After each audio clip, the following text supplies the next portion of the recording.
The senators and all in attendance will please stand and be led in prayer by the Honorable Jennifer B. Bosco from the 33rd Senatorial District. And then please remain standing and be led in prayer of allegiance, be led in the Pledge of Allegiance to the flag of the United States of America by Kyle Blankenship, Systems Administrator, Senate Clerk's Office.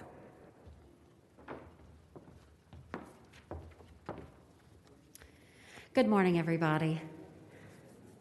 On Monday, we passed the mark where over 500,000 Americans have died from COVID-19, and we're at the point of 7,500 here in Virginia.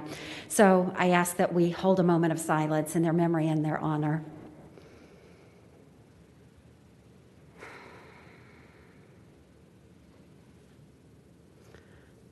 Thank you. Now, if you'll bow your heads. O God of all comfort, we pray for those who have been, who are, and who will be affected by all that encompasses COVID-19. The physical, mental, spiritual, emotional, and financial burdens are great. And we know that not everyone is affected equally or justly. We pray especially for those who are risking their lives for protection and sustenance of others. And we pray mightily and with and for those whose voices often go unheard. We ask that you will look upon those who the world tries to look away from. May they know especially that they are heard, that they are held, and they are loved. May they know your truth in a world full of lies. May they know your protection in a world full of violence. And may they know your abundance in a world full of poverty. No child should have to fight so hard for the inheritance that you so freely gave to all. By your name we are beloved, we belong, and we are beautiful. Amen. Pledge allegiance to the flag Of the United States of America and to the republic for which it stands, one nation, under God, indivisible, with liberty and justice for all.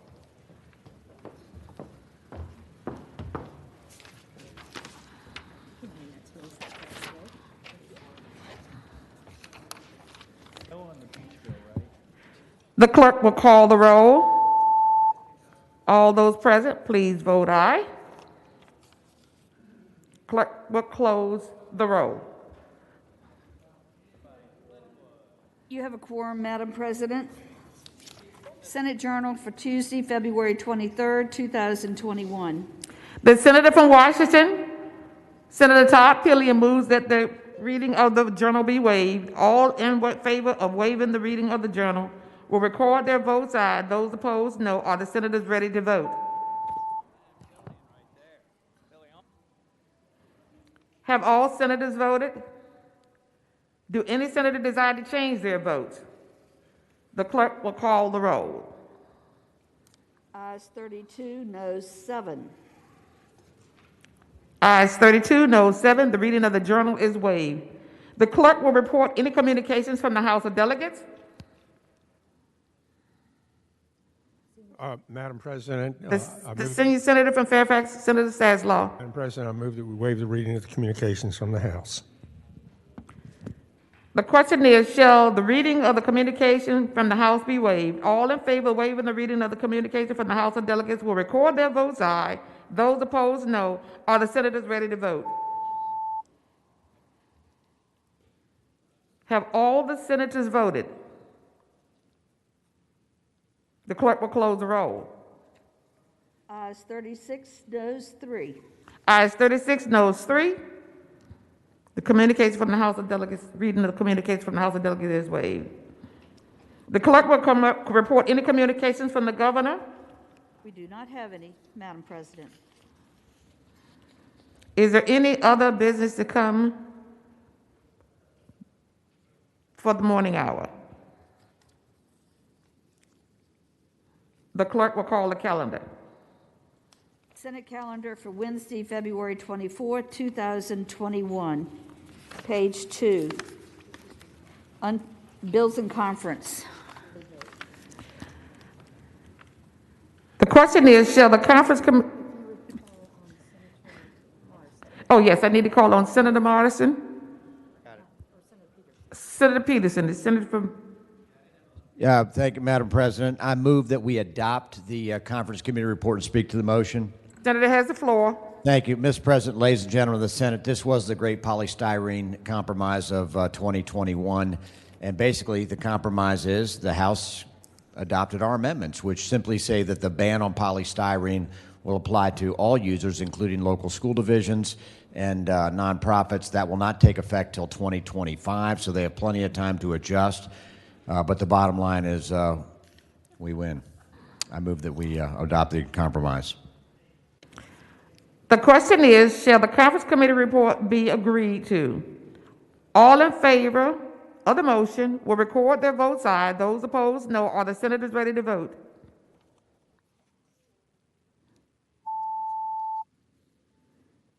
Have all the senators voted? Do any senator desire to change their votes? The clerk will close the roll. Ayes 24, noes 15. Ayes 24, noes 15. And I wasn't able to get it out in time, but that was House Bill 1902. House Bill 2168, Conference Committee report.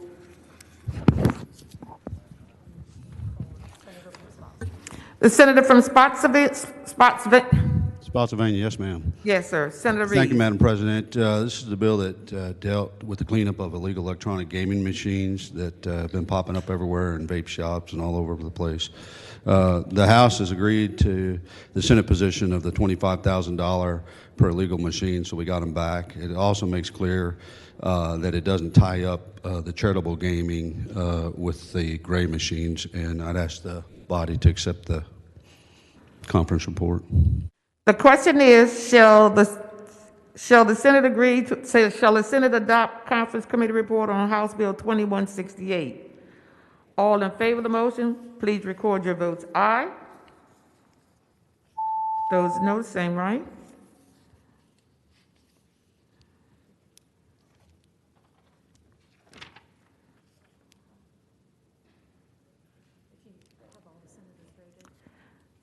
Did all the senators vote? Did any senator desire to change their vote? The clerk will close the roll. Ayes 38, no 0, Rule 36-1. Ayes 38, no 0, Rule 36-1. The conference committee report has been adopted. Turning to page 10.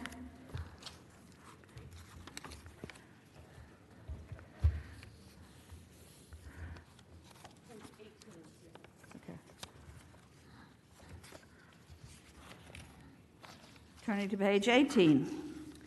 Uncontested calendar, House bills on third reading.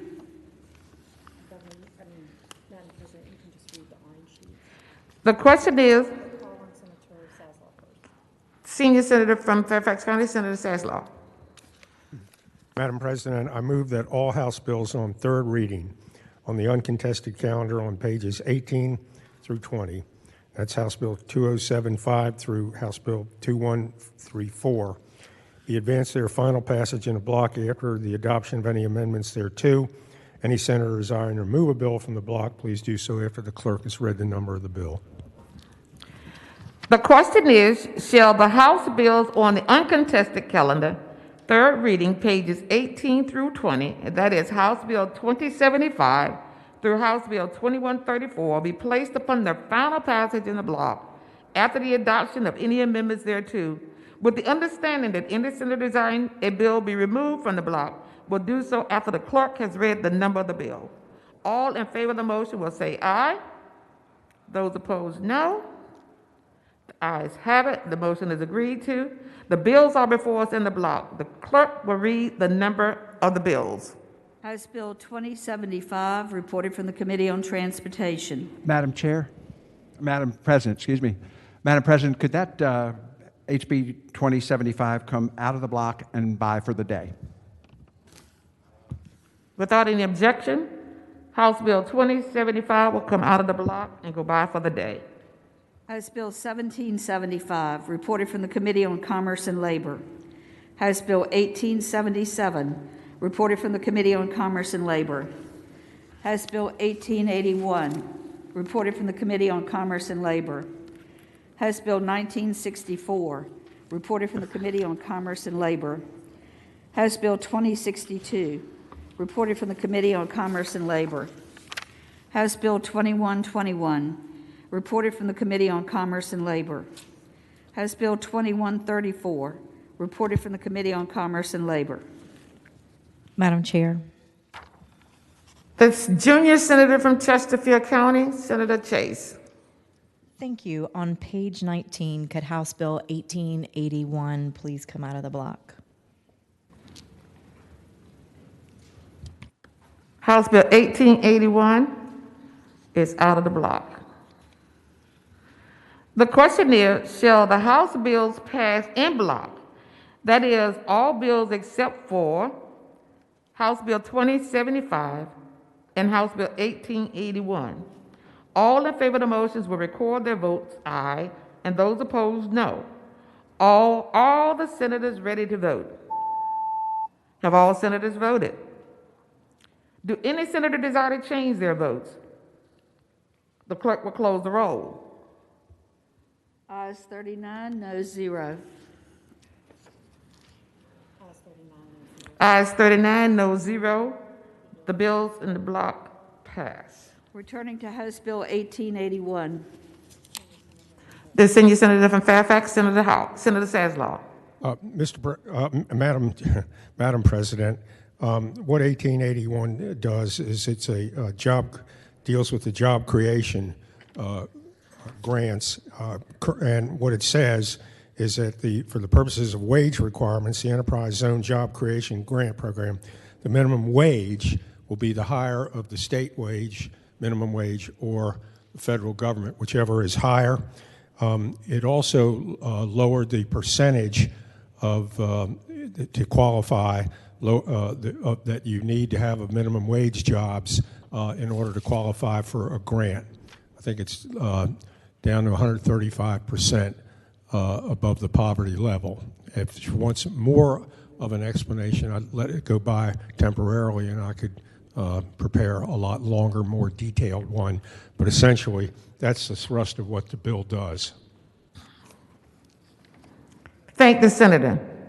The question is, shall the bill pass? All in favor of the motion will record their votes aye. Those opposed, no. Are the senators ready to vote? Have all the senators voted? Do any senator desire to change their votes? The clerk will close the roll. Ayes 37, noes 2. Ayes 37, noes 2. House Bill 1881 passed.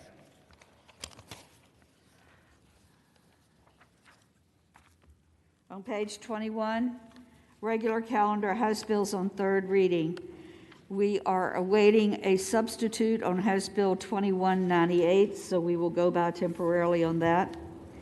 House Bill 1862, a bill relating to employee protections, medicinal use of cannabis oil, reported from the Committee on Commerce and Labor with amendments. The senator from Fairfax, Senator Saslaw. First, I would move that we adopt the amendment. The question is, shall the amendment be adopted? All in favor of that motion, please say aye. Those opposed? The committee amendment is adopted. Senator Saslaw. Madam President, members of the Senate, what this bill does, it prohibits an employer from discharging or disciplining or discriminating against an employee for the employee's lawful use of cannabis oil pursuant to a valid written certification issued by a practitioner for the treatment of various symptoms. Now, what it does is it also provides an exemption for federal contractors, particularly those who are dealing in highly sensitive areas or in manufacturing. And just to give you an example, the FAA is exempted from this for their air traffic controllers. They cannot have any trace of this in their system, while their doing their job. So there are exceptions to this. And with that, I would move passage. Madam President. Senator from Bedford, Senator Newman. Madam President, just speaking briefly, I think this bill is going to pass, but I just want to let you know, I'm concerned. I work for a company that is mostly engineering, and when you have engineers, we take drug tests. We do it for a purpose. I think that's important. And while it might not meet the definition at the end of the bill on the exception, I do believe it takes away a company's ability to be able to regulate its own internal affairs on something that is fairly important. We do not allow individuals to come in intoxicated, and I don't believe that we should be forced to take this action either. Thank you, Madam President. Thank the Senator. The question is, shall House Bill 1862 pass? All in favor of the motion will record their votes aye. Those opposed, no. Are the senators ready to vote?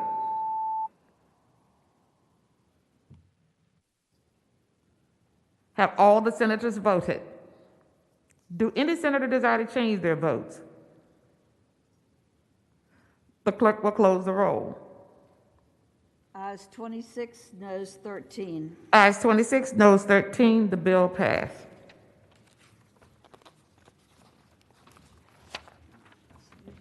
House Bill 2326, a bill relating to regulation of child care services in localities. Reported from the Committee on Local Government. Senator from Accomack, Senator Lewis. Mr. President, I move the bill pass. And speaking to that motion, Senators, the floor. Mr. President, members of the Senate, this bill it comes at the request of City of Norfolk. It is a simple modification of the code that allows cities, by ordinance, should they choose to do so, to regulate daycare. The current code as written does not include cities in the language to allow for the regulation of daycare centers. And this legislation, while it does not mandate, simply allows the city, should they choose to come up with an ordinance for regulating daycares. There's a fear that unregistered daycares do not hold daycare caretakers accountable for the safety and well-being of the children. So with that, Mr. President, I renew my motion that the bill pass.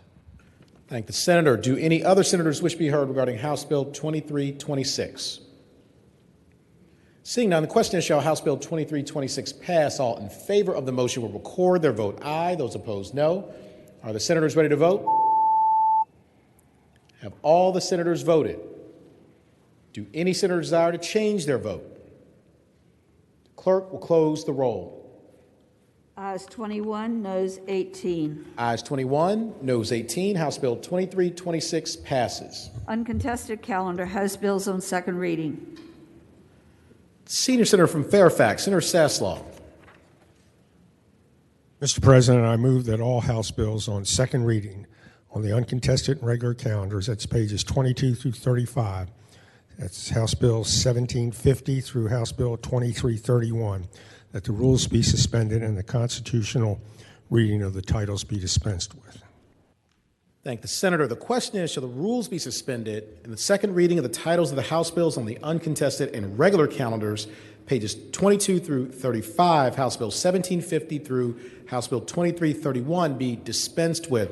All in favor of the motion will record their vote aye. Those opposed, no. Are the senators ready to vote?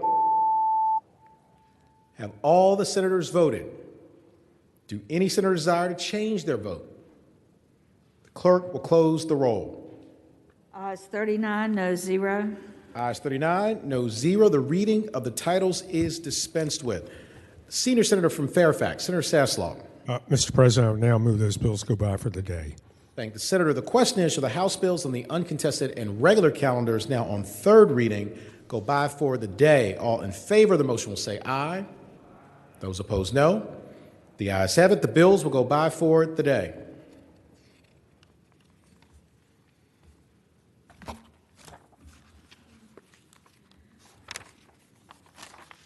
The only thing we have left is House Bill 2198.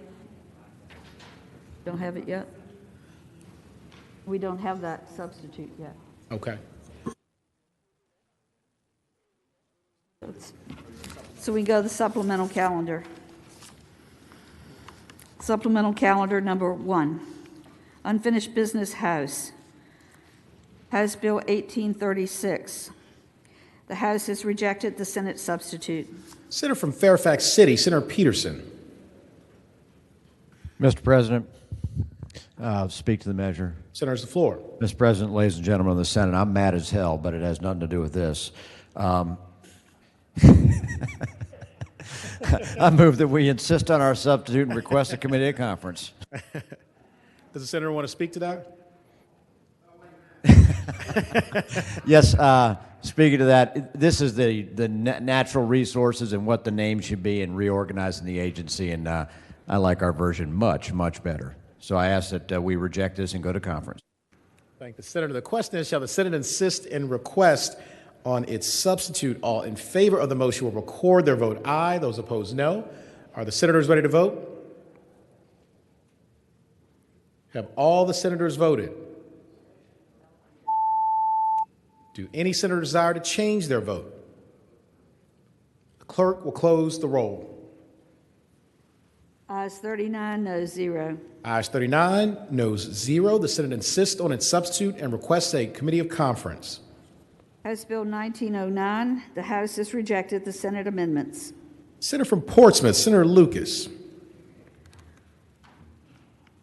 Thank you, Mr. President. Mr. President, I move that the Senate insist on its amendments and request a committee of conference. Thank the senator. The question is, shall the Senate insist on its amendments and request a committee of conference? All in favor of the motion will record their vote aye. Those opposed, no. Are the senators ready to vote? Have all the senators voted? Do any senators desire to change their vote? The clerk will close the roll. Ayes 35, noes 4. Ayes 35, noes 4. The Senate insists on its amendments and request a committee of conference. House Bill 1979, the House has rejected the Senate substitute. Senator from Northern Fairfax, Senator Howe.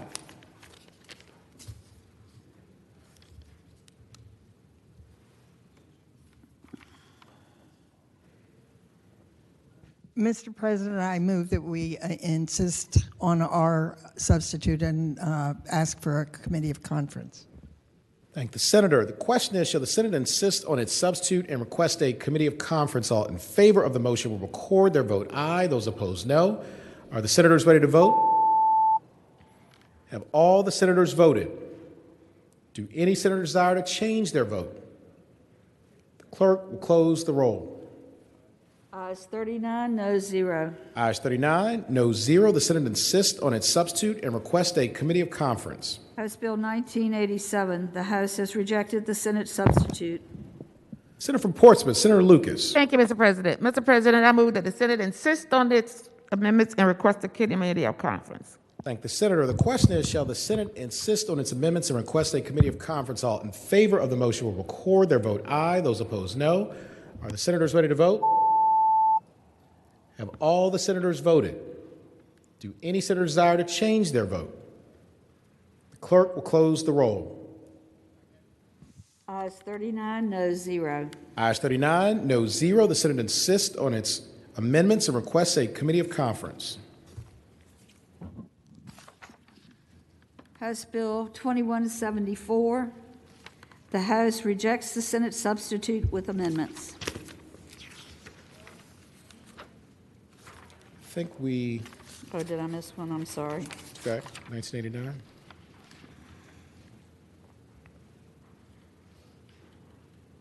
House Bill 2055, the House has rejected the Senate amendments.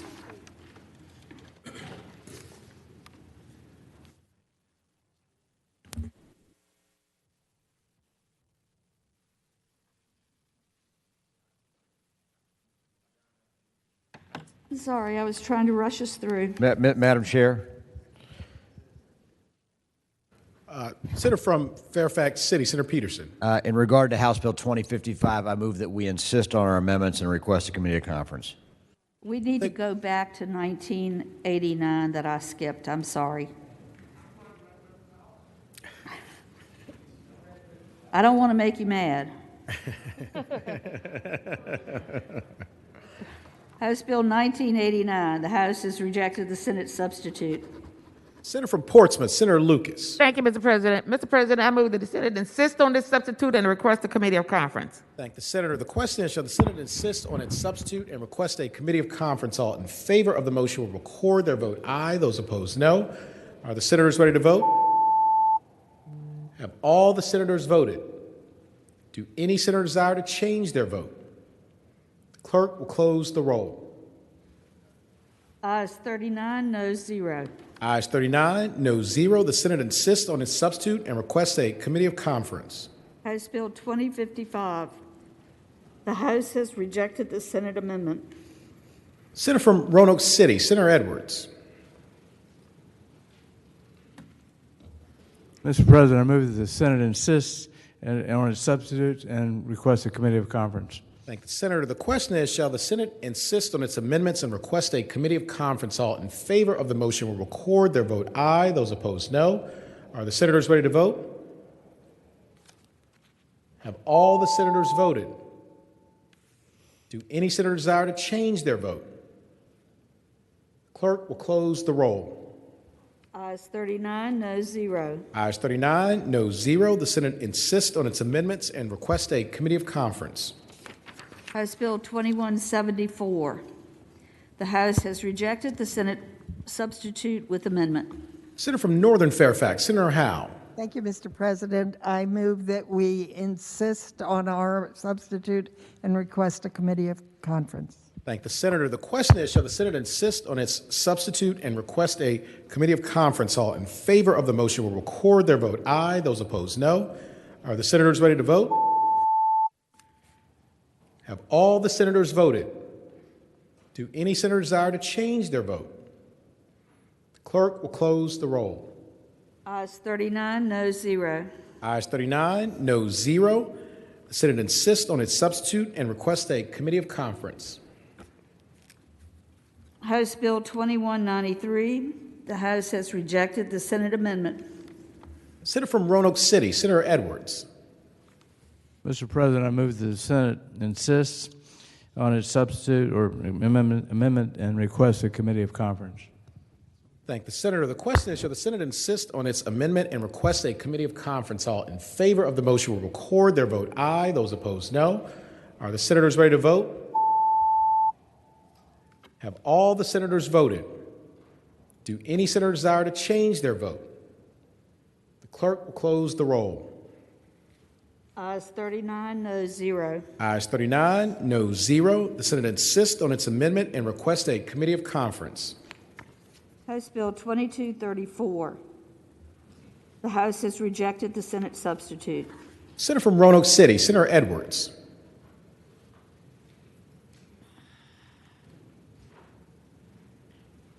A little technology here.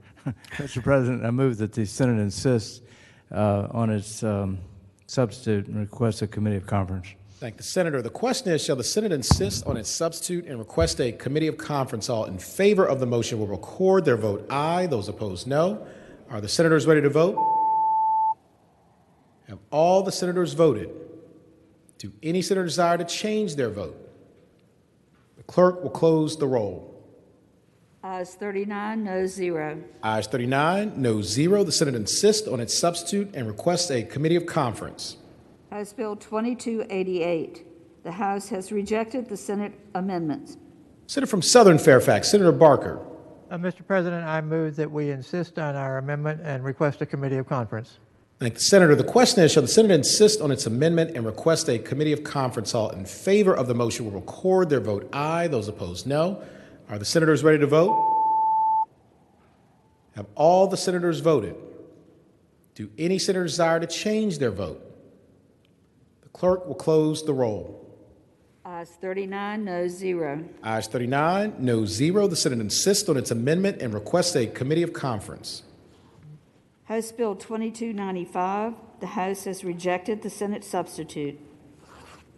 Senator from Hampton, Senator Locke.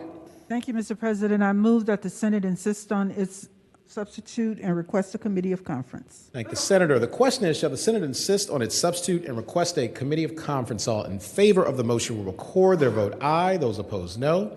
Are the senators ready to vote? Have all the senators voted? Do any senator desire to change their vote? The clerk will close the roll.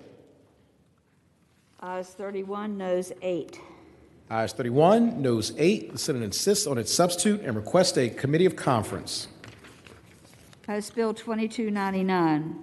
The House has rejected the Senate substitute. Senator from Portsmouth, Senator Lucas. Thank you, Mr. President. Mr. President, I move that the Senate insist on its amendments and request a committee of conference. Thank the senator. The question is, shall the Senate insist on its amendments and request a committee of conference? All in favor of the motion will record their vote aye. Those opposed, no. Are the senators ready to vote? Have all the senators voted? Do any senator desire to change their vote?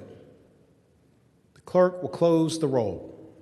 Ayes 39, noes 0. Ayes 39, no 0. The Senate insists on its amendments and requests a committee of conference. House Joint Resolution 555.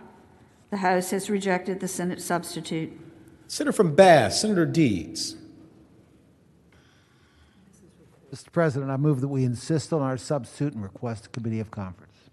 Thank the senator. The question is, shall the Senate insist on its substitute and request a committee of conference? All in favor of the motion will record their vote aye. Those opposed, no. Are the senators ready to vote? Have all the senators voted? Do any senator desire to change their vote?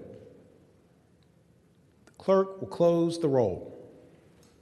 Ayes 35, noes 4. Ayes 35, noes 4. The Senate insists on its substitute and requests a committee of conference. On House Bill 1805, the House has acceded to a request for a committee of conference. Conferees on the part of the Senate is named by the Chair of Rehabilitation and Social Services, Senator Favola, of Senators Barker, Favola, and Reeves.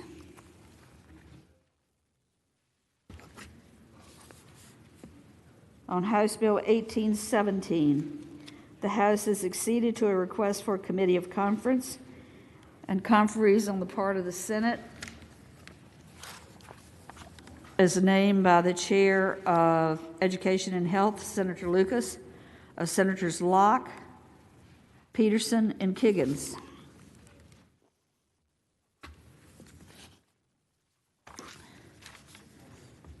House Bill 2197. The House has acceded to a request for a committee of conference. Conferees on the part of the Senate is named by the Chair of Rehabilitation and Social Services, Senator Favola, are Senators Suderline, Boysko, and Spruill. House Bill 2266. The House has acceded to a request for a committee of conference. Conferees on the part of the Senate is named by the Chair of Commerce and Labor, Senator Saslaw, Senators Saslaw, Newman, and Barker.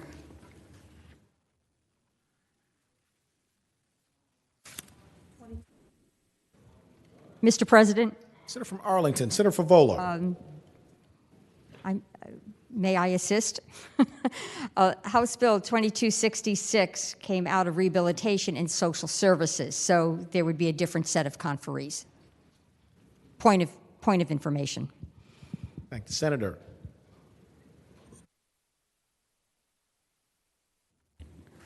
House Bill 2266. The House acceded to a request for a committee of conference. Conferees on the part of the Senate.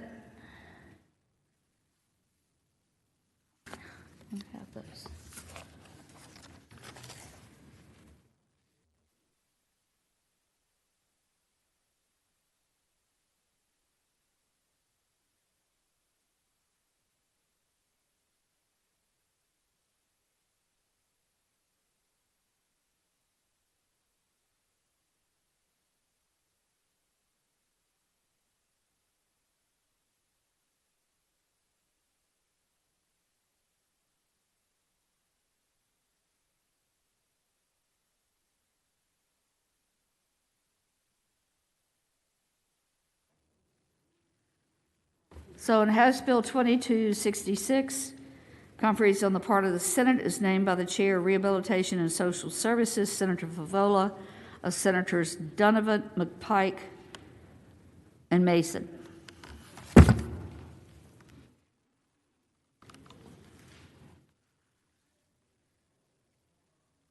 And we are awaiting House action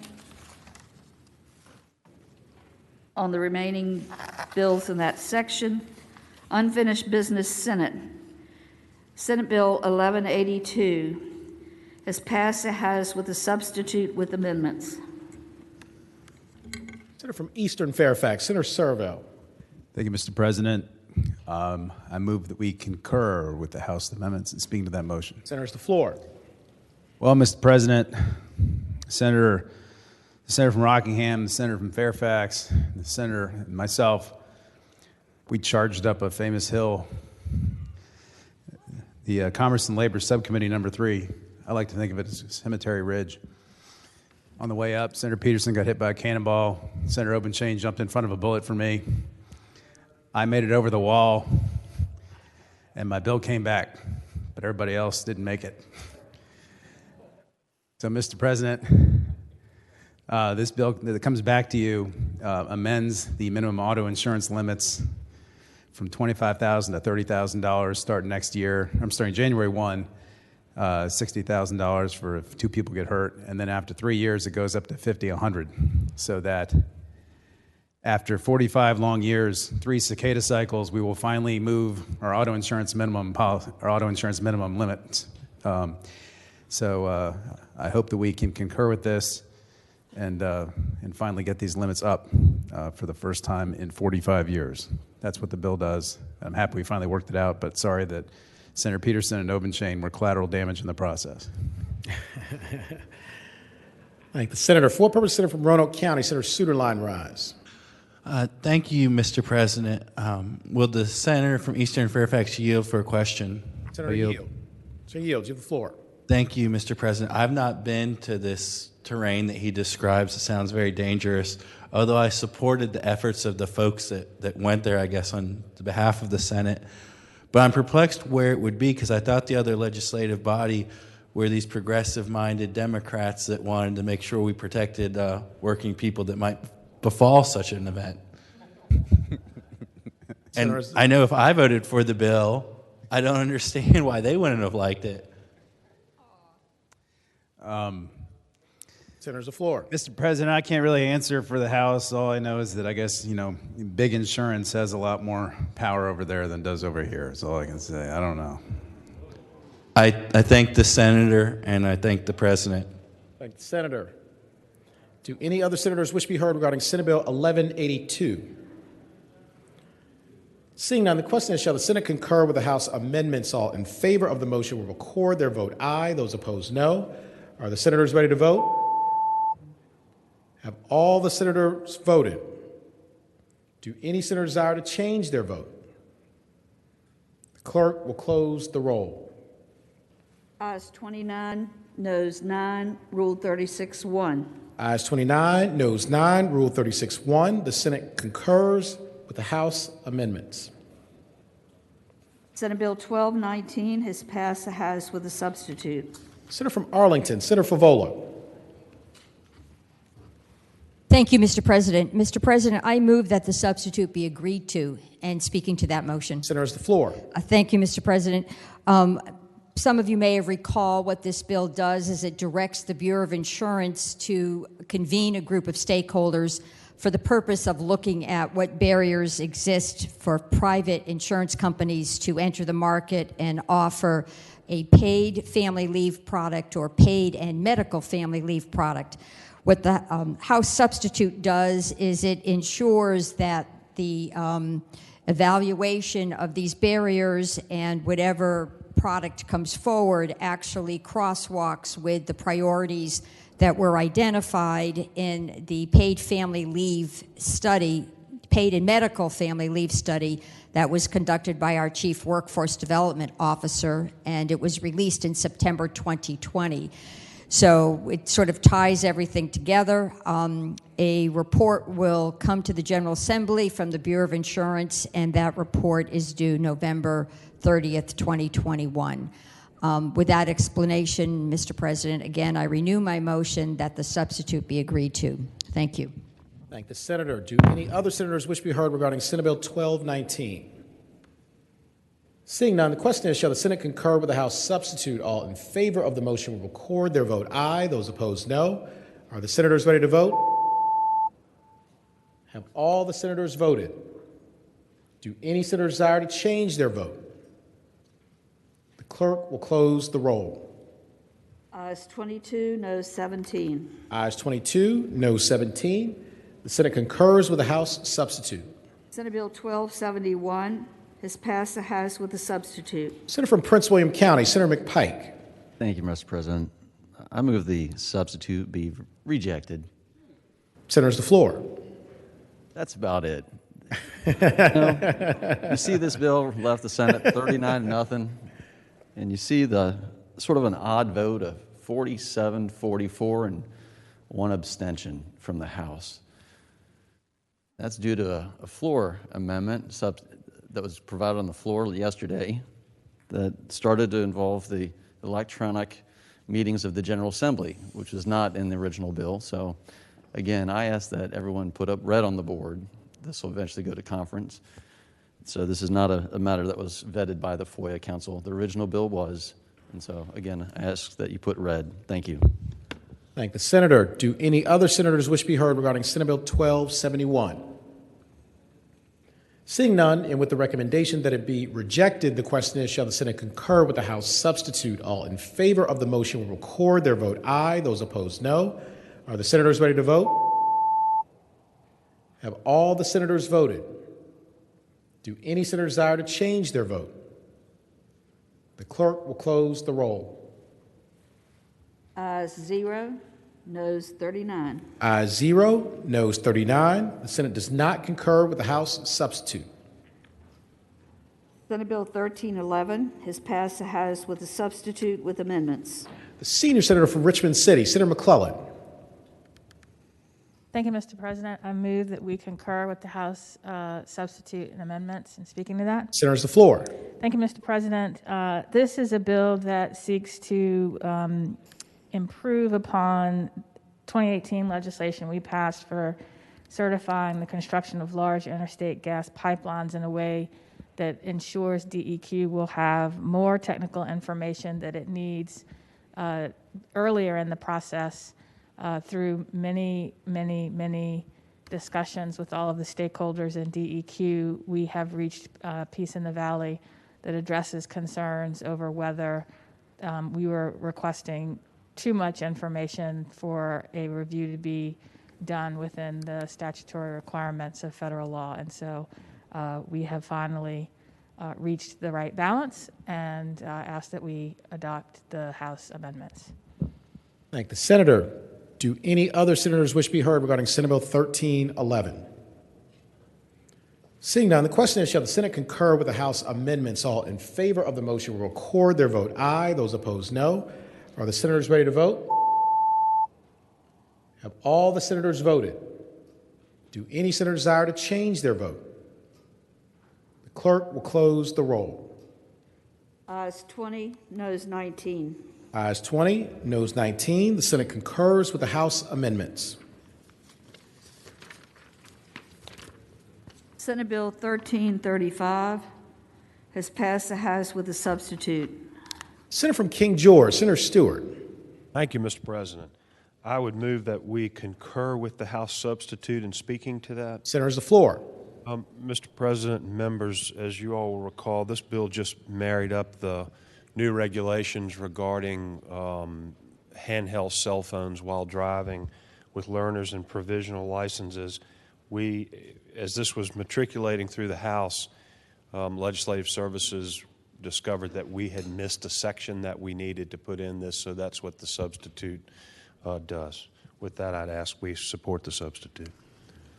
Thank the Senator. Do any other senators wish to be heard regarding Senate Bill 1335? Seeing none, the question is, shall the Senate concur with the House substitute? All in favor of the motion will record their vote aye. Those opposed, no. Are the senators ready to vote? Have all the senators voted? Do any senators desire to change their vote? The clerk will close the roll. Ayes 39, noes 0. Ayes 39, no 0. The Senate concurs with the House substitute. Senate Bill 1338, the House insists on its substitute and requests a committee of conference. Conferees on the part of the Senate is named. Oh, sorry. Senator from Southern Fairfax, Senator Barker. Mr. President, I move that we accede to a request for the committee of conference. Thank the senator. The question is, shall the Senate accede to the request for a committee of conference? All in favor of the motion will record their vote aye. Those opposed, no. Are the senators ready to vote? Have all the senators voted? Do any senator desire to change their vote? The clerk will close the roll. Ayes 39, noes 0. Ayes 39, no 0. The Senate accedes to the request for a committee of conference. Conferees on the part of the Senate is named by the Chair of Education and Health, Senator Lucas, or Senators Barker, Hashby, and Pillion.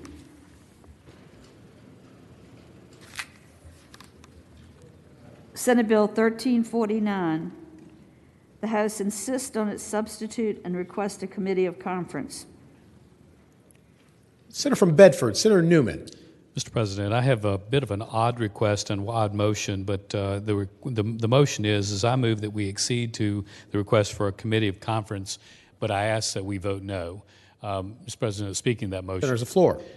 Mr. President, when this bill went over, it was a small bill related to insurance agents. As it's come back, it's a big bill relating to everyone that holds a license, and I think it's going to kind of change the way we do things. Mr. President, this motion has the effect of striking the bill, which I think for this time is probably the right thing to do. So, Mr. President, I would ask that we move to exceed, but ask that we vote no.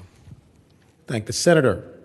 With the recommendation that it be rejected, the motion is whether the Senate will accede to the conference committee request. All in favor of the motion will record their vote aye. Those opposed, no. Are the senators ready to vote? Have all the senators voted? Do any senator desire to change their vote? The clerk will close the roll. Ayes 0, noes 39. Ayes 0, noes 39. The Senate does not accede to the request for a committee of conference.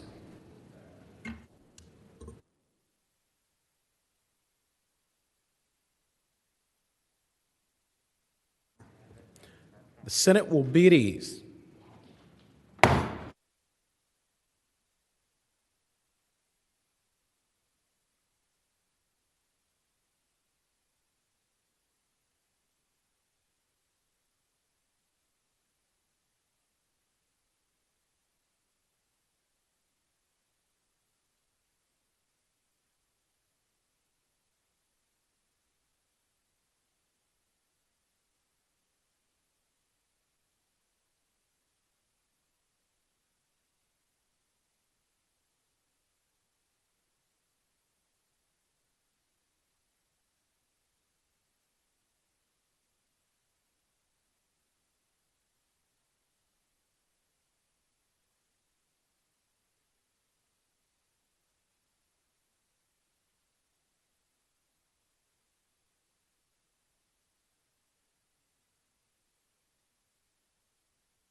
Senate will come to order. The senators will please take their seats.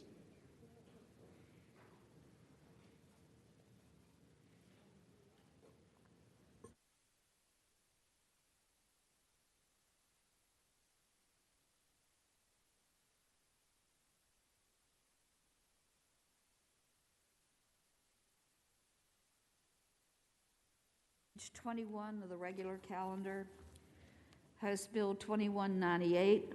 It has been reported from the Committee on Privileges and Elections, and there's a floor substitute. Senior Senator from Virginia Beach, Senator DeSteph.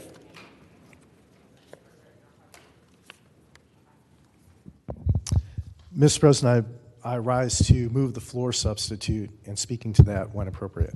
Yes, does the senator want to waive the reading? Mr. President, I'd like to waive the reading of the floor substitute. Thank the senator. The question is, should the reading of the floor substitute be waived? All in favor of the motion will say aye.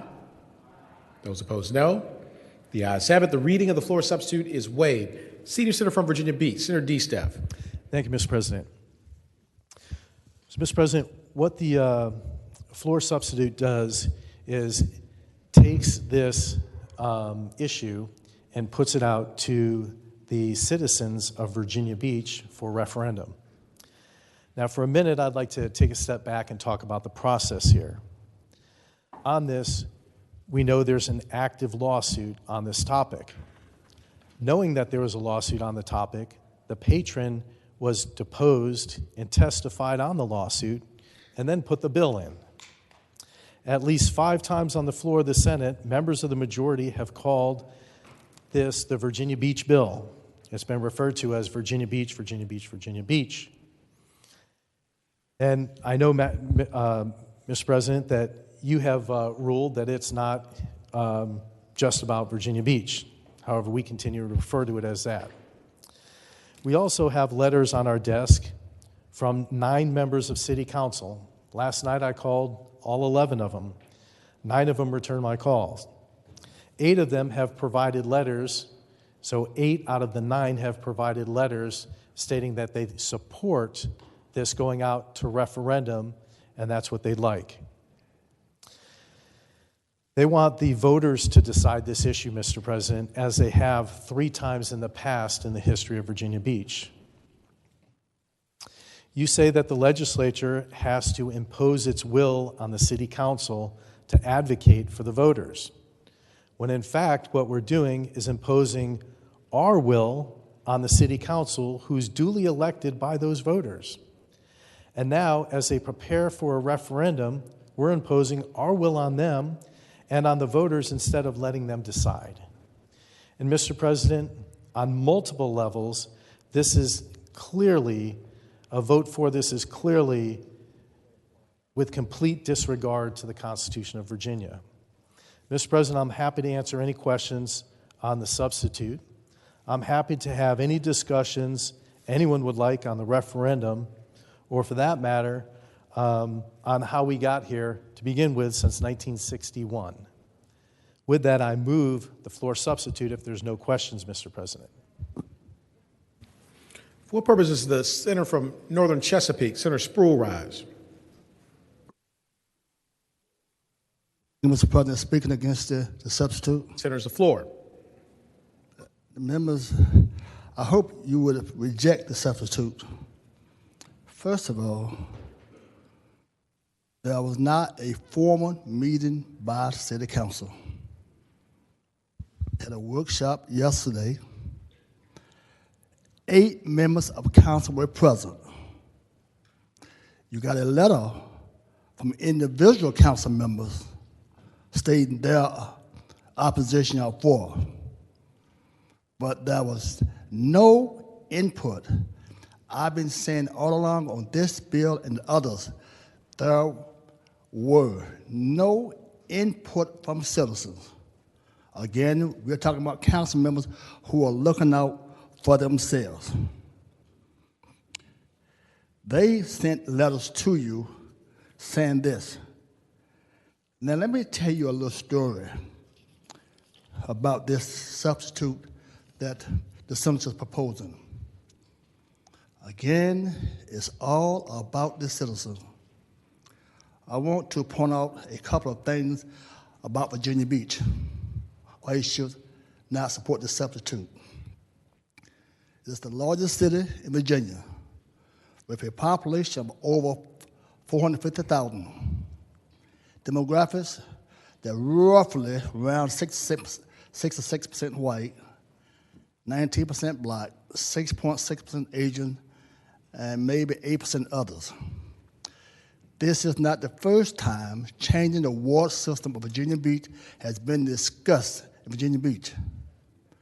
This is not in the article by Virginia Pilot, dated November 6, 2018. Local black leaders brought the matter to council members, and the council member, Bobby Dye, who is now mayor, he said, quoting in Virginia Pilot, he said also he support a shift to true district where only voters in that district votes for the seat. He argued, you should not have to raise buckets of money, adding a district system would allow people to go door to door and really make a bond with the community. A second article, Virginia Pilot, published April 22nd, 2012. Council member John Moss, one of those letters that you got. And at that time, Council member Bill DeSteph, who is now a senator, both at-large members argued a district or ward system would make council members more accountable to their constituents and make it easier for candidates without a lot of money, which will help minority candidates. This was from Senator DeSteph. DeSteph said, running for the council requires candidates to appeal to the city, at that time, 440,000 residents, which is expensive, while state House of Delegates candidates run the district with 80,000. In that same article, the effort, however, faced an uphill battle. It says a majority of council members said they lack the current system and do not support a referendum. Majority of those are still on council. Now, last I'm asking you to reject this, and let's get this out. We continue to bypassing and keep throwing little hurdles and hurdles. It's not going to change them by the vote. They can vote the way they want to vote. But lastly, again, of all this has been done, as previous bills I have brought before you, where are the citizens? Council members, again, looking out for themselves. That's all they are doing. So I'm asking you, please reject the substitute. Let's get the bill out here. Thank you so much. Mr. President. Senior Senator from Virginia Beach, Senator DeSteph. Mr. President, back in, I believe it was 2010, I was on City Council and actually do believe in the ward system and do believe that it should have gone out to referendum back then. We didn't have the will of the council to do so. The gentleman from Northern Chesapeake just said, we should let the citizens decide. And Mr. President, that's what this does. It puts it out to referendum so the citizens can decide. This is the same message I put out in 2010 when I supported it, and I still support it today. Let the citizens decide. And what this floor substitute does is puts it out to referendum so the citizens can decide. And Mr. President, I'm glad the gentleman from Northern Chesapeake agrees with me that we should let the citizens decide. And that's what the floor substitute's about, Mr. President. And with that, I hope we would support the floor substitute. Thank you. Mr. President, I just want to clarify something because I do have a speech impediment. I want to make sure. I was saying, no, I didn't say let the citizens decide. I say they did not let the citizens decide. That now, they want to do it now because they see this is the 9th hour. So now they are saying, let the citizens decide. That's what I was saying all along. They're doing it now at the 9th hour after they see maybe what's about to happen. Thank you. Thank the senator. For what purpose is Senator from Bath, Senator Deeds rise?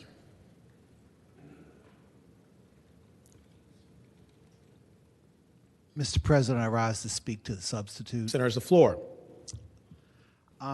Mr. President, ladies and gentlemen of the Senate, I hope you'll reject the substitute.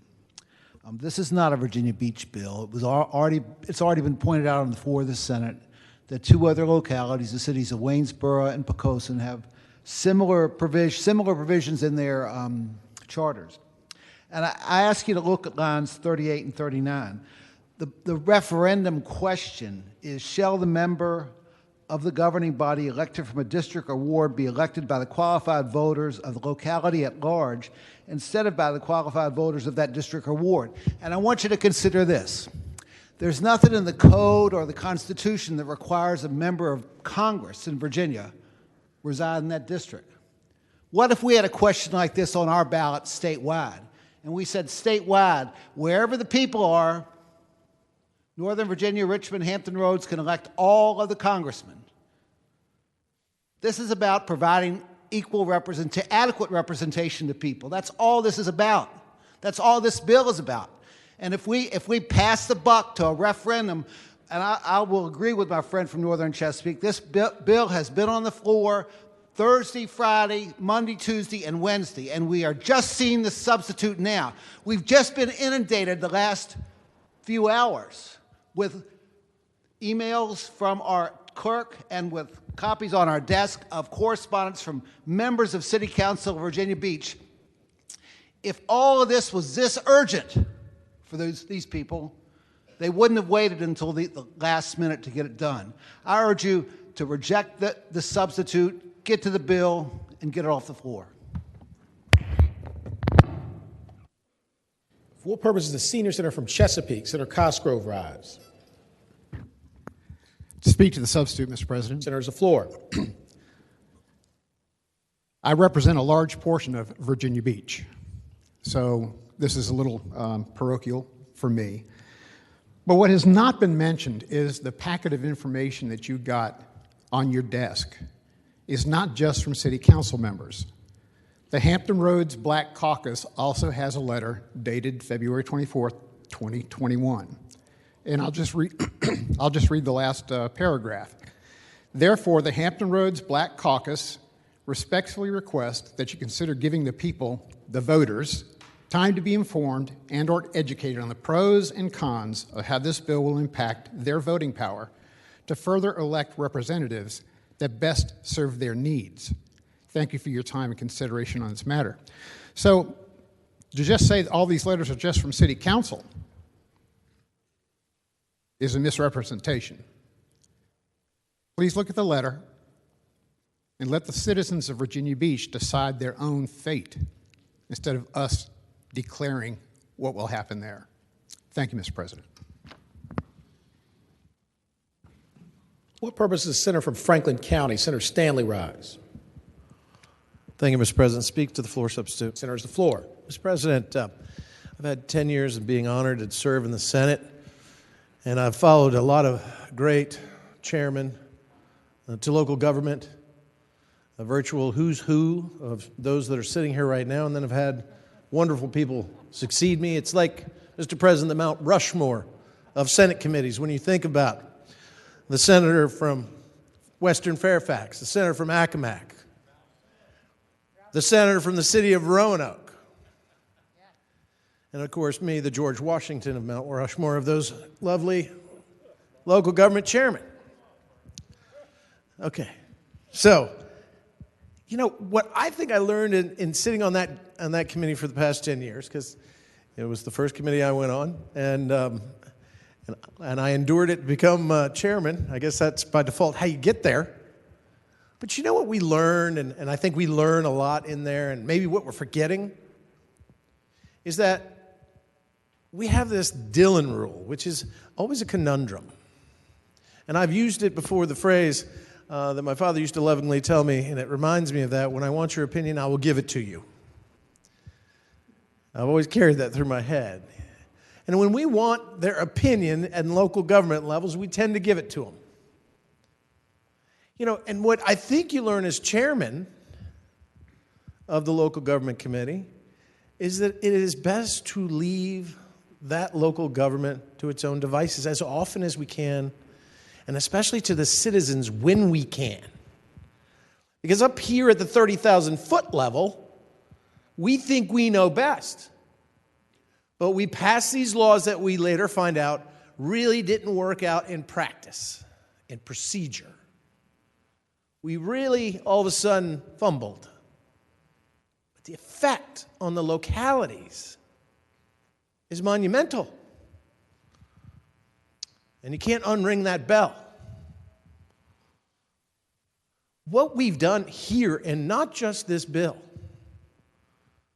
is determine for ourselves where I would think that we are in a position, even with the majority that's leading now in the Senate, be more in a position to let the localities make those determinations. That's their sovereign part. They don't tell us what to do. In this regard, why should we be telling them what to do?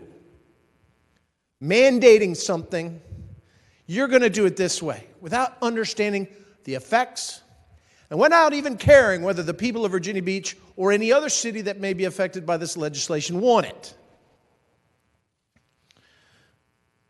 And then to hear from the senator from Bath who says, oh my God, this thing has been carrying on the third reading and we've been passing it by and now they bring a substitute? I mean, did I just dream that we were here this summer where the senator from Eastern Fairfax would throw, during a special session, a 26-page substitute on a bill after passing it by for 3 days? Yes. How many paper cuts did you get from that exercise? How many times did you scramble to read what he had actually done? Oh, word! Oh, my word! How horrible! And oh, my goodness! People just woke up and found out that this bill is going through. Well, they should have been more vigilant, for vigilance is the eternal price of liberty. Give me a break. My good friend from the center of the city of Fairfax, man, who had his campaign sign in the yard, go, oh, wait, I voted for this bill. Oh, my goodness. You can't read everything and change your mind. Oh, my goodness. In a democracy, you can't change your mind. You can't miss something and then later come back and say, hey, let's take a more deliberate look at it. So forgive us. No, don't forgive us. Because they were entitled to kind of pass this by to check the temperature of not only just us in the room. We're not the only ones here. But the people who this will really affect. Because I learned as chairman of local government, what seems like a lot of fun to do and telling them what to do has enormous impacts on them. And so it made me temper what I did as a chairman, even though it may seem that I was being Republican, but quite frankly, I was being more mindful, as the subsequent chairman has been more mindful of local government authority, of those great senators who sit here today who were in local government and who knew how important it was to have that autonomy, to make those decisions for yourself, not have one person make them for you, or 21. To maybe because sometimes we put in legislation that alerts us to an issue and alerts the locality to an issue, and that's good enough, because then they'll take action. Case in point, criminal discovery reform. If you remember, I put in that bill. Supreme Court wouldn't do anything about it. So I put in that bill. Failed over here the first time, passed out the second time, got to the House Crim Subcommittee, and I remember for the first time, 70 Commonwealth attorneys were all there. Don't do this. And I remember Dave Albo, delegate, said, you guys better figure this out or we're going to figure it out for you. And what happened? I promised I'd table my bill for that. And what happened? They went, now the alert was on, and they went and they put together criminal discovery reform in Virginia and revolutionized how we did that in that one topic. It is clear from the senator from Northern Chesapeake's legislation that he has alerted not just one city, but maybe more cities, to the necessity of taking a look at how they elect their local representatives, whether it be in wards or by precincts at large or in specific areas with specific voters.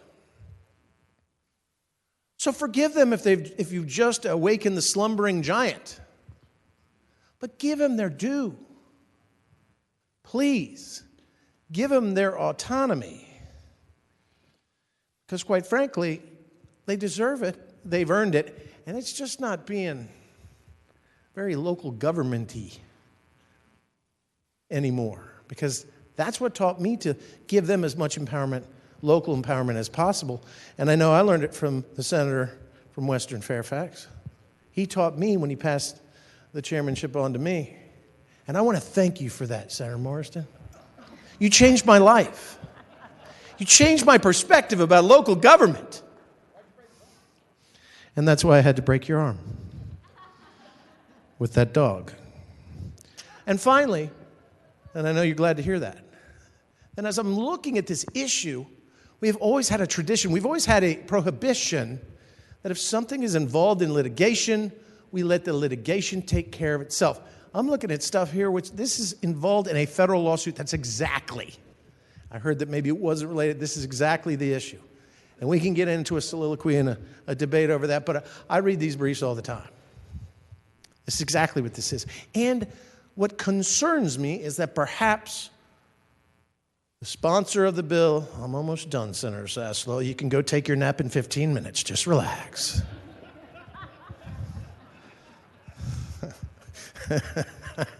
I love you, baby. You know I love you. But perhaps the sponsor of the bill was deposed in the case. That's not right. We can't do this. Makes us look bad.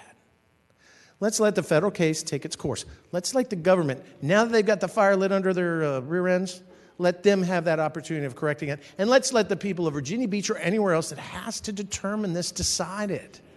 We owe it to them. That's why we're here. And I thank you. And the senior senator for Fairfax can now nap.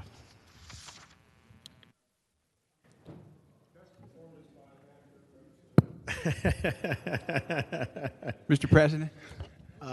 Senator from Western Fairfax, Thank you, Senator Mr. President. Marston. Would the gentleman from Franklin yield for a question? Will the senator yield? I will yield unless I have to assert my Fifth Amendment right not to testify against myself. Senator yields. You have the floor. First, I'd like to say that I'm glad that you learned at the feet of the masters here in the Senate Local Government Committee. But I have a question. Is Virginia Beach up, those seats up for election this November? Senator's the floor. Mr. President, I'd answer the gentleman by merely saying because I live below the James River doesn't mean I know what's going on in the rest of Virginia, but I don't know the answer to that, but I would say yes, if I had to guess. Thank you. And so... Further question? Just to speak to the measure. There's the floor. So this means we can get away with it one more time. Thank you, Mr. President. Mr. President. I don't know what he meant by that, but you know, certainly I think what we're trying to do here is just, if they're up again, fix this. Then next time it comes up, you can do something about it. But don't jam it down their throats. Don't force something in this region, in this area that they don't want or they haven't even really had time to comprehend and deal with. And don't blame them because they haven't really thought to do something about it until now. I'm glad that you awakened them to this issue, Senator from Northern Chesapeake. And if they don't take action, then you make them take action like we did with the Discovery Bill. I thank you, Mr. President. Thank the senator. For what purpose does the junior senator from Chesterfield, Senator Chase, rise? Thank you, Mr. President. I rise to thank the gentleman from Virginia Beach for introducing this amendment. Senator's the floor. As many of you all know, I was the deciding vote in moving our local elections to November because I believe that we want to include nominating processes that include the majority of the people and not less. And I think this is a great compromise because it's giving the opportunity to the people in a referendum, and I'm going to be supporting this measure, and I encourage the body to do so as well. It's the right thing to do. Thank you. Thank the senator. For what purpose is the senior senator from Richmond City, Senator McClellan, rise? Thank you, Mr. President. Speaking to the substitute. Senator's the floor. Thank you, Mr. President. I ask that we reject this substitute, and with all due respect and love for the current and former chairs of the local government committees, there's a big difference between whether the General Assembly will get involved in a decision of whether a locality can decide how far away from an apartment building mulch can be placed, and at what point you can require someone to cut their grass.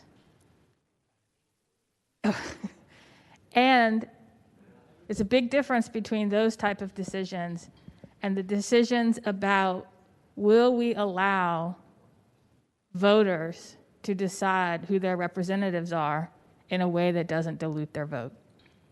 That's what this is about. And we have a responsibility to ensure that our localities do not have voting procedures or mechanisms or structures that make it difficult for voters in a district to effectively have their voice heard.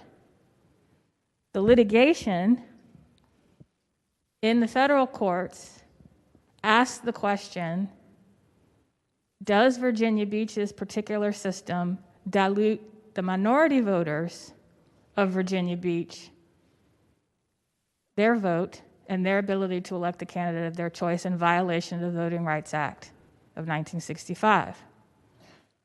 That is the question before the courts.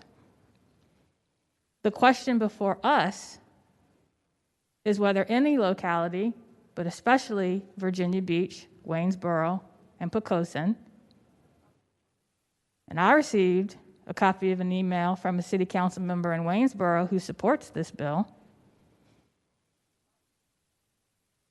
Will we continue to allow a system that says if you live in a district, regardless of your race, will your vote be diluted because people outside of that district can vote for who will represent you? That is what this is about. That public policy question is not dictated by what happens in federal court. It is our responsibility to ensure every voter in Virginia has the opportunity to elect the candidate of their choice by having their voice heard and their vote count. So I ask you to reject this substitute. For what purpose is the junior senator from Virginia Beach, Senator Kiggins, rise? Mr. President, I rise to speak to the bill. Senator's the floor.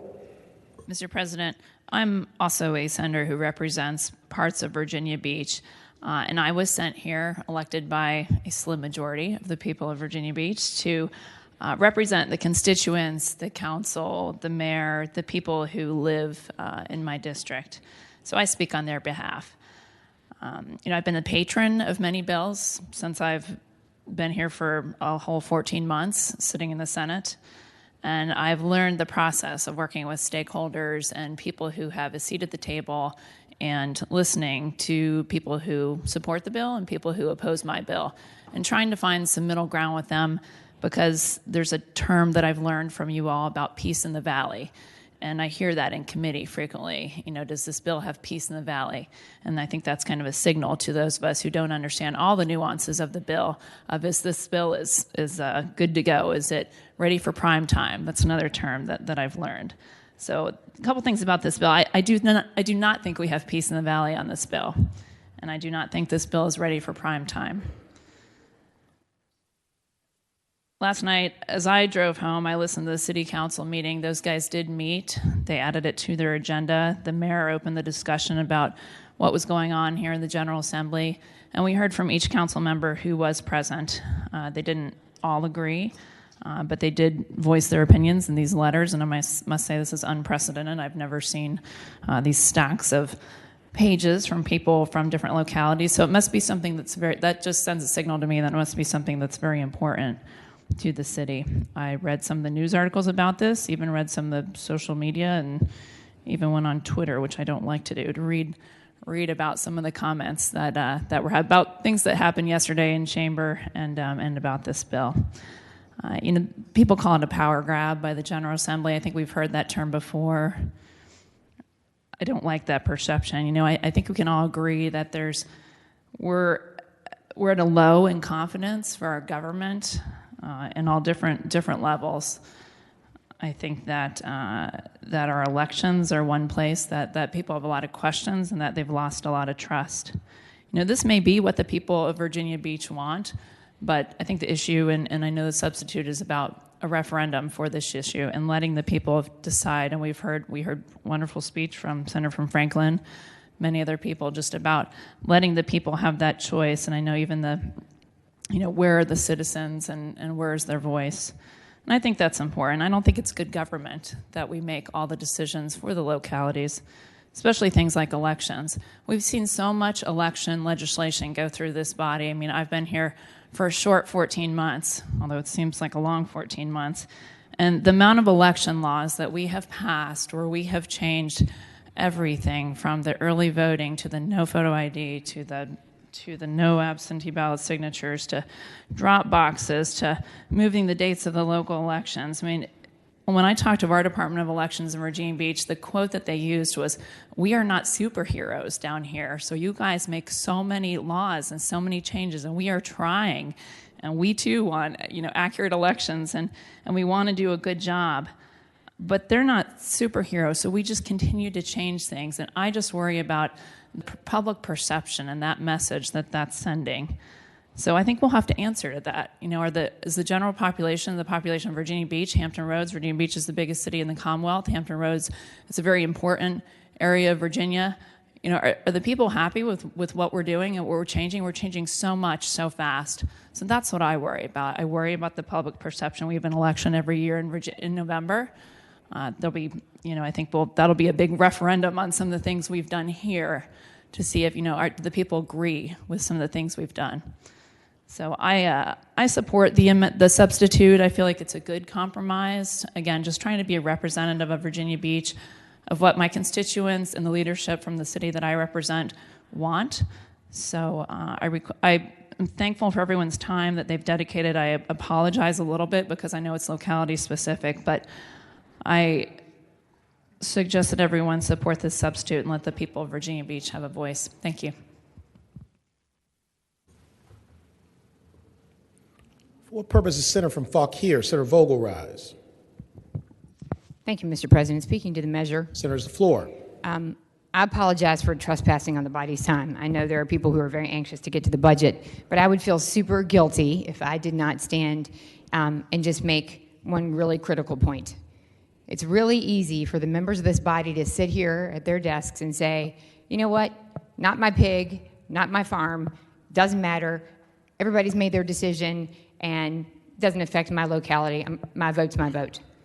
But one day the tables may be turned and somebody may come in and impose something on your locality that actually has a huge impact on your community and that is currently the subject of controversy at the local level, where the local community wishes to have a say, where they may want to have a referendum, and this was the case for a bill I carried many years ago, is currently the subject of litigation.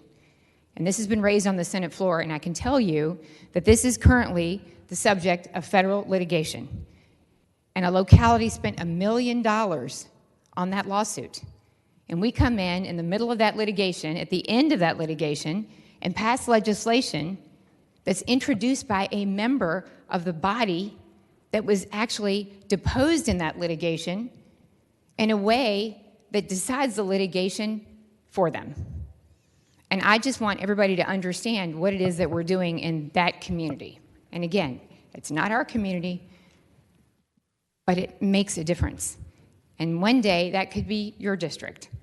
And so I just want everybody to understand what it is that we're doing.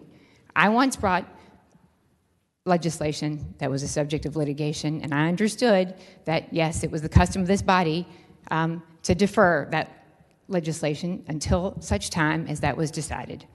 And I understood, and I said, okay, and I accepted that. And so I just, with all deference to those who support this bill, I just want the members of the body to understand what it is that we're doing and how much money has been spent by that city in dealing with this litigation. Thank you, Mr. President. Inquiry. Is the senator speaking to the bill or to the substitute, which is the motion? Mr. President, I'm speaking to the substitute and encouraging the members of the body to adopt the substitute and understand what it is that we're voting on and what the underlying issue is. Thank you, Mr. President. Thank the senator. Do any other senators wish to be heard regarding the floor substitute? Seeing none, the question is, shall the floor substitute be adopted? All in favor of the motion will say aye. Aye. Those opposed, no.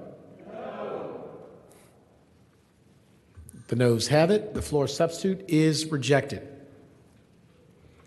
Seeing at least 8 hands, we will have a recorded vote.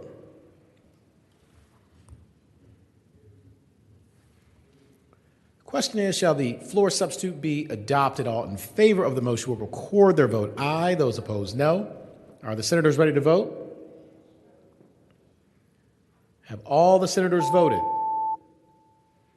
Do any senator desire to change their vote? The clerk will close the roll. Ayes 18, noes 20. Ayes 18, noes 20. The floor substitute is rejected. Senator from Bath, Senator Deeds. Mr. President, I move the bill pass. I think it's been adequately explained over the last few days. Let's pass this bill and move to the other more important topics. Thank the senator. Do any other senators wish to be heard regarding House Bill 2198? Seeing none, the question is, shall House Bill 2198 pass? All in favor of the motion will record their vote aye. Those opposed, no. Are the senators ready to vote? Have all the senators voted? Do any senators desire to change their vote? The clerk will close the roll. Ayes 21, noes 18. Ayes 21, noes 18. House Bill 2198 passes. Senior Senator from Fairfax, Senator Saslaw. Mr. President, I inquire of the clerk, does that complete the calendars for today? Yes, sir. Thank you. Thank you, Madam Clerk. Is there any other business to come before the Senate? For what purpose, Senator from Rockingham, Senator Obenshain, rise?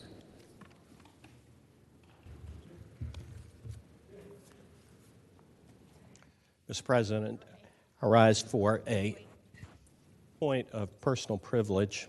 Senator's the floor. Mr. President, members of the Senate, I have not spoken during a point of personal privilege this session about the parole board, and I regret having to stand up now and impose upon your time in connection with that. I don't know how many people were up at 11 o'clock last night, but at 11 o'clock last night on Channel 6 News, there was a story that should garner the attention of every member of this body, every member of the House of Delegates. It should infuriate members of this body. It should infuriate citizens across the Commonwealth of Virginia. As you may remember, as you undoubtedly remember, back in July, following the release of Vincent Martin, there was a report that was issued by the Office of the Inspector General addressing certain complaints that had been made with respect to the actions of the parole board. Initially, the media asked for copies of that report, and they were provided with a 6-page, blacked out, totally redacted document that was concealed. It contained the date, the addressee, Secretary of Public Safety Moran, and a signature line, and a line at the bottom that said that the allegations were deemed to have been founded. After much wrangling and pointing out by the minority leader in this body and the minority leader in the other body that Virginia law required the production of that report to the leaders of the General Assembly on both sides of the aisle, a copy of that report was actually provided, or a copy of some report was actually provided. There was already a great deal of question and ambiguity about the authenticity of that document and whether or not it was the report that was initially issued. As you may also remember, there was a response issued by the parole board itself, actually addressing the findings of the Inspector General, but it referenced a different date from the report that was provided to the senator from James City County. That report was 6 pages long, the one that was ultimately produced. What the story on TV 6 News revealed is that that was not apparently the real report. That indeed, instead of a 6-page report, there was a 13-page report, 7 pages of which disappeared, apparently, before it was provided to Senator Norment and to Delegate Gilbert, and presumably even to the majority leader in the House, or maybe even to the Speaker of the House of Delegates. And what was redacted or excised or eliminated from what appears to have been a whitewashed report were specific, according to this story, were specific factual findings of misconduct, lies, abuse of power, violations of state and federal law, or state law, and actually violations of the constitutional duties by the chairman and perhaps members of the parole board. Now, this raises 4 issues. 1, misconduct, the basic one, misconduct by the parole board and its members. Number 2, we have an inspector general whose independence is a fundamental component of his responsibilities. And the second issue involves violations of that duty of independence by the inspector general, who happens to be a gubernatorial appointee. Third, and I don't know how else to put this, I didn't get a chance to watch the governor's news conference this morning, but the governor and the Secretary of Public Safety reportedly were asked directly questions about this, which, I don't know, seem to be dodged. There is a cover-up that has occurred. And I don't know, the governor and the Secretary of Public Safety denied knowledge of a 13-page report in the news conference. I don't know how that could be. Maybe there's a question that should be asked as to whether the Attorney General's office had a role in the editing and excising of that report. I don't know the answer to that. The parole board, the article and the news story on TV6 says that the specific things that were excised from the July report were charges that the former chair now judge, actually asked at least 2 employees to falsify a report. That was in the findings of the Inspector General. It said that in the report from June of 2020, Inspector General Michael Westfall wrote to the chairman at the time, wrote that the chairman, Bennett, violated the state constitution but by not remaining impartial in connection with the case of Vincent Martin. The Inspector General also said that in March of last year, the chair asked a hearing examiner, and this is one that is deeply troubling, asked a hearing examiner to falsify a report by making it appear as their own within Martin's case file.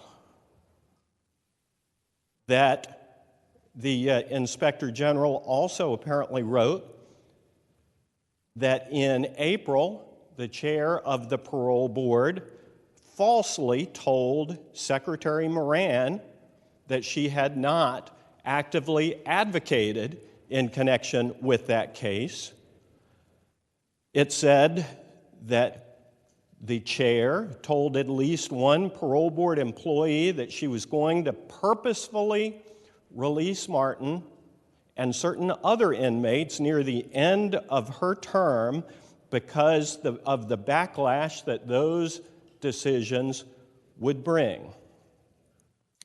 The Inspector General, Westfall, also apparently wrote that the current chair had violated state code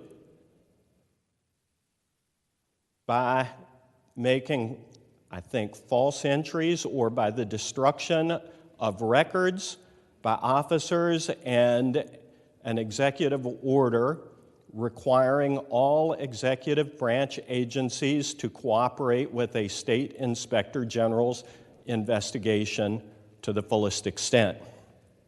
Now, an inspector general has a duty of impartiality. I mean, they are the independent watchdog of our state government. Their statutory obligation, and I'm reading from the Code of Virginia, is to prepare a detailed report of each investigation stating whether fraud, waste, abuse, or corruption has been detected.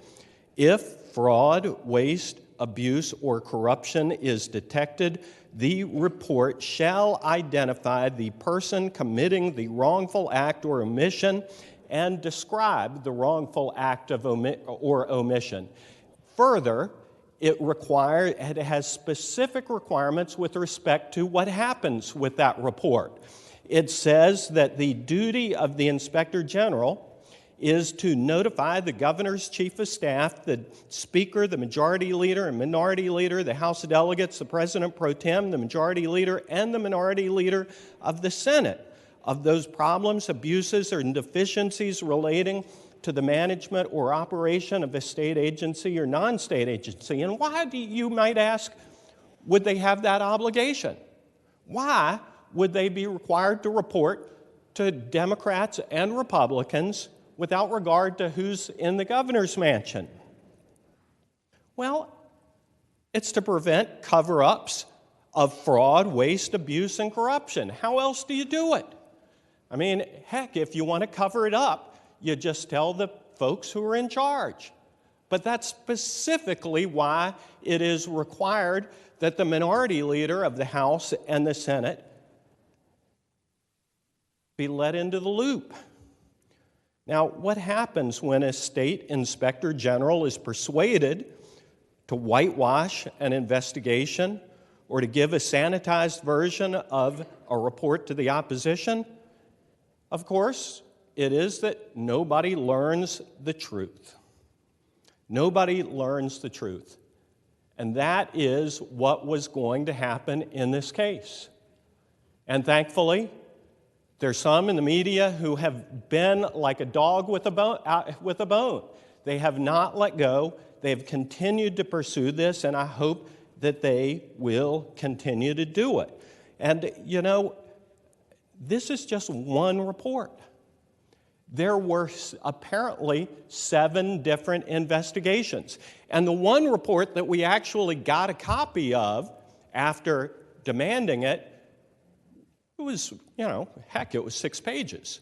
So it wasn't completely devoid of facts or findings, but the remainder were basically just vacuous summaries that said very little about anything. You know, we need the governor's office to double down on transparency in this regard. We need them to demand that all 7 of these reports be produced as they statutorily should be. We need for the governor to answer questions about what happened to these other 7 pages. How is it that they wound up being excised from this report? Somebody led the whitewash, and I want to know who it was. And I hope that the people of Virginia, and I hope that the media will pursue this and get to the bottom of it. Now, let's talk about transparency for just a second. You know, there were 3 transparency bills that came out of this body with broad bipartisan support. 3 of them dealing with transparency of the parole board. And there was bipartisan cooperation in drafting these bills. They were things that we all agreed that the parole board and the administration ought to be sharing with the people of Virginia and the media. Well, in the House, the other end, only one of those bills even got docketed for a hearing. And the one that did was rewritten in the House in a manner that actually, in some ways, reduced the transparency required with respect to the parole board. And it is no coincidence that this morning at the news conference, the governor and the Secretary of Public Safety said that they were looking forward to seeing that bill on their desk to sign that bill that in many ways, or a couple of ways, is going to reduce parole board transparency. It's time to come clean. It's time to let some real sunshine in. And it's time to clean house. Mr. President, thank you. Thank the senator. For what purpose the senator from Spotsylvania, Senator Reeves, rise? Thank you, Mr. President. Rise to speak on a point of personal privilege. Senator's the floor. Mr. President, I think the senator from Rockingham laid out the case. If I was a grand jury member, I would certainly think there was some probable cause here to look a little farther. And Mr. President, I will tell you, as somebody who sits in this body and we look at issues all the time, we take up issues where we find corruption or things not working right, and we try to solve those. And this chamber, whether or not we personally agreed with some of the reforms or anything else, my friends on the other side of the aisle have moved forward with some reforms. All those reforms are for naught. For naught if you don't help us fix this. We as a chamber have a moral obligation now that we've been laid out by and articulated by the senator from Rockingham. We got a problem. We can choose to sit and do nothing, or we can actually take action. And I would implore each of you, because I know you all personally, and I know where your moral compass is, it's broken. We have to fix this now. Regardless of where it leads, we have to do what is right. We have to do what's right. If we see a deficiency and we fail to correct that deficiency, you set a new standard for everybody else. Is this the standard we want? It's not what I want. I implore my colleagues, let's figure out what we can do, let's get the facts, and let's get to the bottom of this. Thank you, Mr. President. Thank the senator. For what purpose, Senator from Fairfax City, Senator Peterson rise? Mr. President, I rise to not speak about the parole board. Senator has the On floor. a point of personal privilege. Mr. President, actually, this is more of a positive, and I just want to say that I feel like we did some good things in our budget, and of course I congratulate our leader, the gentlelady from Northern Fairfax. And one of the things that I think is important is we've put a focus on small business protection in this body. And I think it's making a difference. I know it's making a difference. And one of the things we did was we took the PPP exclusion up to $100,000, which is going to help thousands and thousands of businesses. Now, I wish we could have done the whole loaf. I really do. But I've also understand that politics is the art of the possible, and that's where we are.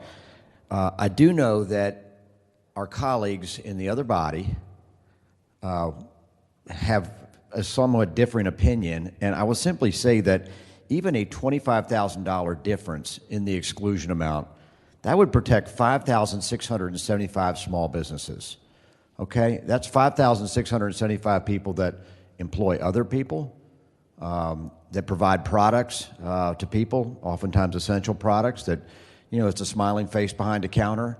And that's so critical if we can help 5,000 small businesses before this session is done. I would also say that I do, as you know, in my real job, I get texts. I represent businesses, and I get texts all the time. And one of them, most frequent, is, when are y'all going to decide on tax conformity so I can prepare my tax returns? And so every day that this drags on, and again, we're not being dilatory. We're not. But I just want to let you know, this is a positive. I'm here to affirm what we've done as Republicans and Democrats together, that once we get this done, just like reopening schools, this will be a major accomplishment, and I thank you all for your help together. Thank you very much. Thank the senator. For what purpose, Senator from Roanoke County, Senator Suderline rise? Thank you, Mr. President. For point of personal privilege. Senator's the floor. Thank you, Mr. President. There's two bills I want to highlight and thank the Senate for their support. One of them dealt with election integrity and restoring folks' faith in elections. I go on Twitter a little bit more than the senator that sits next to me, though she's wise not to. And someone shared with me members of the House Democrats caucus talking about how much Republicans had done to erode confidence in elections. And there's certainly some bad actors out there, and that's disappointing to me. And I did not like spending second half of November, December, and the first half of January trying to talk to so many very reasonable people about their concerns, because they watched on election night, they watched the margins come in, they watched precincts that leaned Democratic report Republican numbers. So these were people that were pretty aware enough that they know how different precincts often vote. And then they went to bed, and they woke up later to find that one central absentee, which had a majority of the votes cast in their entire county or city, completely shifted the election in a drastic way. It was a mirage. We knew it was a mirage. And I talked with several of you in the weeks leading up to this session about this concern and how much this was undermining folks' confidence in the election. And I appreciate the strong 38-1 vote we had on it. So then when it went over to the House of Delegates and it was defeated in the subcommittee chaired by one of these very same people tweeting about how awful it is that Republicans are trying to undermine faith in elections, it's a little upsetting that legislation to pass 38-1, trying to restore that, trying to restore transparency to our election results, would get defeated. And I was told, well, we're going to study it. Well, that's great. we were talking about earlier about, well, if you just put something off, there's another election. So we're going to have a huge election for governor this year. And if we do not get this fixed between now and then, we can expect more of the same. And then I can hear more about, oh, Republicans are trying to undermine faith in the elections, even though there's Republican legislation widely embraced by members of both parties to try to restore that confidence. And that's disappointing to me. The other one was touched on by the senator from Rockingham. And I appreciated the overwhelming vote for the parole board transparency. I've presented that bill twice now in the Senate, and I realize I misspoke because both times I said this will make the parole board like every other agency, board, every other council and body in Virginia where their votes are public. You know what they do. And we've passed it twice here, both times with a majority of Republicans and a majority of Democrats voting for it. And the mistake I made was saying that it would be like every other body because the House of Delegates doesn't record votes. They just put it in the chairman's pocket, and that's it. Doesn't matter if a bill's been sent to them twice. They refuse to do it. And it's pretty upsetting that that's the way they act. I remember reading these great comments from so many of those members in the previous years about how important it was that votes in the House of Delegates be made public, and it was terrible that bills get killed without recorded votes. It's great. Some of the people that made those comments now, have pockets full of bills where there's no recorded vote to defeat it. Can't say you're unhappy with someone that voted to defeat it because there's no vote at all. And it was on the parole board that we heard all these problems about. In the time between when we passed the bill and when it got over there, the parole board said it would take 2 employees to record their votes. We need to send folks from our clerk's office to explain to them it's not as hard to record the votes, that you need those 2 positions. I appreciate the Senate's time. Thank you.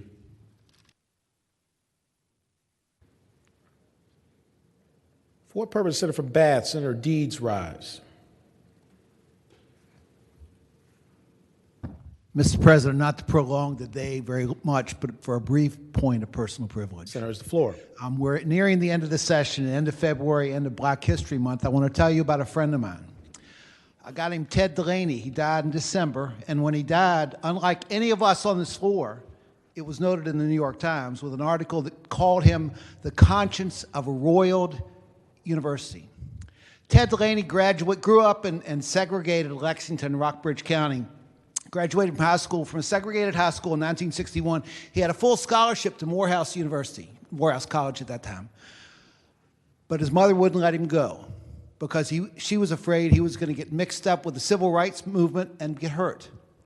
So he went off to monastery, and he was a monastery for a couple years. He came home to Lexington in 1963, and he got a job as a janitor at Washington Lee University. Quickly, they saw that this guy wasn't just an ordinary talent.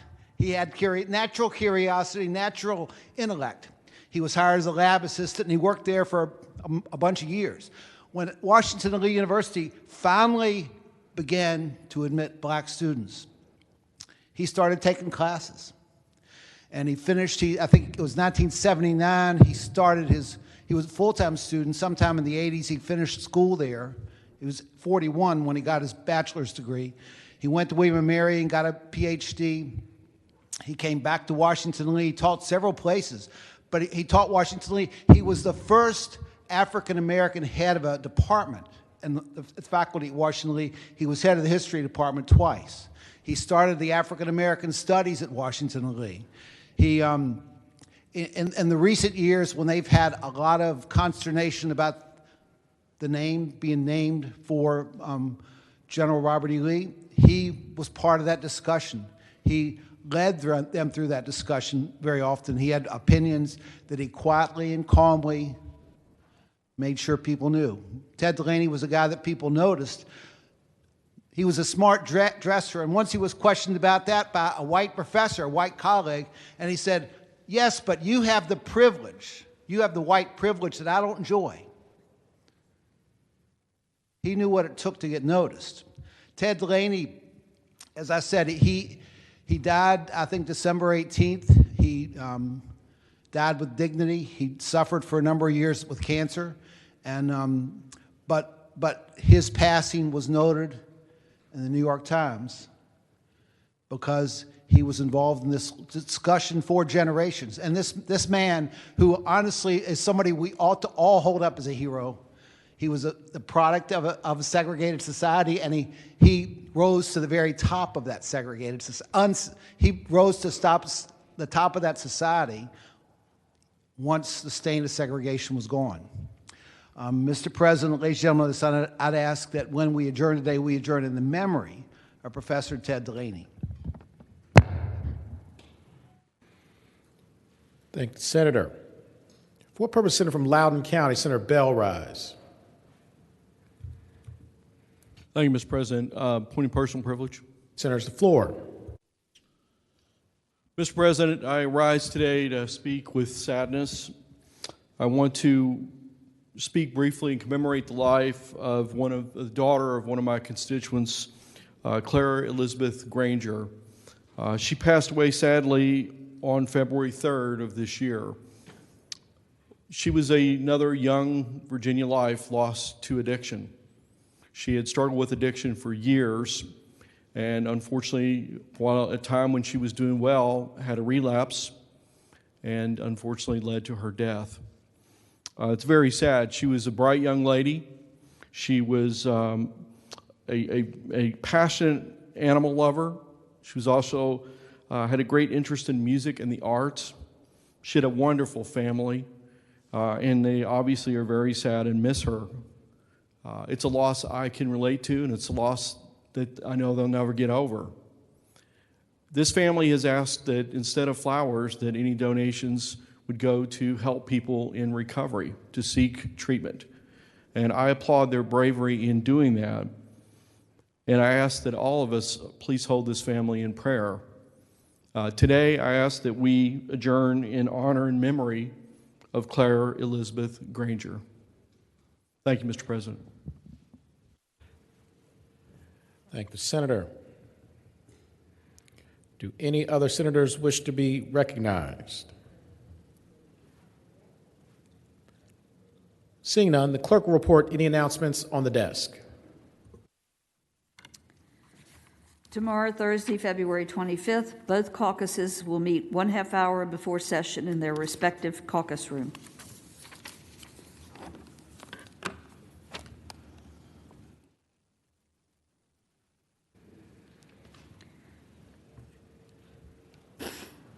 Is there any other business to come before the Senate?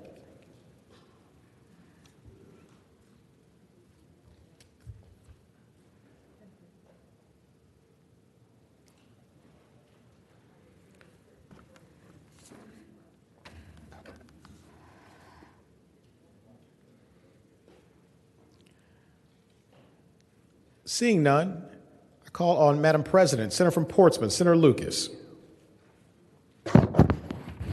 Thank you, Mr. President. I forgot I could walk that fast. Mr. President, I move that the Senate do now adjourn until 10:30 a.m. tomorrow, and in so doing, we do it in memory and honor of Professor Theodore Delaney and Clara Elizabeth Granger. Thank the Senator. The question is, shall the Senate stand adjourned until 10:30 a.m. tomorrow, and that when we do so in the honor and the memory of Professor Theodore Delaney and Claire Elizabeth Granger. All in favor of the motion will say aye. Those opposed, no. The ayes have it. The Senate will stand adjourned until 10:30 a.m. tomorrow in the honor and the memory of Professor Theodore Delaney and Claire Elizabeth Granger.